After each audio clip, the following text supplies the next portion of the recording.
Everyone wants a shortcut to better mood, better sleep, less stress. If you are waiting for some fancy morning routine to fix your life, you are waiting forever. സത്യത്തിൽ ജീവിതം മാറ്റാൻ വലിയ dramas ഒന്നും വേണ്ട. ചെറിയ ചെറിയ കാര്യങ്ങൾ തന്നെ ഗെയിം ചേഞ്ചേഴ്സ് ആണ്. റിസർച്ചേഴ്സ് പറയുന്നത് ഇതിൽ ഏറ്റവും വലിയ ഷോർട്ട് കട്ട് എന്ന് പറയുന്നത് move your body with people.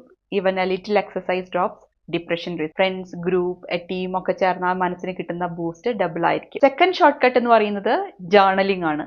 Not aesthetic notebooks, perfect handwriting ഒന്നും വേണ്ട. എന്ത് തോന്നുന്നു അതൊക്കെ എഴുതുക. That's it. It cuts anxiety, boost resilience and helps you to understand your mind instead of running from it. Think it as a daily brain refresh, even 5-minute work. Third one is mindfulness.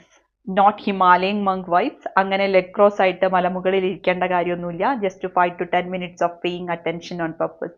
It sharpens focus, memory and emotional control. Mindfulness creates a tiny pause between what happens and how you react.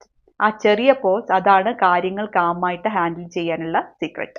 The fourth one is the compound effect. The magic is in the stacking. Exercise helps you sleep better, makes meditation easier. Meditation increases self-awareness, clears emotional clutter. ഒന്നിനെ ഒന്ന് support ചെയ്താൽ slowly ജീവിതം ശരിയായ ദിശയിലേക്ക് മാറും. 3 ശീലങ്ങൾ 1 മണിക്കൂർ, പക്ഷേ മാറ്റം വലുതായിരിക്കും. ഇതിൽ ന്യൂ ഇയറിൽ ഒന്ന് ഫ്രഷ് ആയിട്ട് തുടങ്ങണം എന്ന് തോന്നുന്നുണ്ടെങ്കിൽ ഇവയെ ഒരു റെസൊല്യൂഷൻ ആയിട്ട് ട്രൈ ചെയ്യൂ.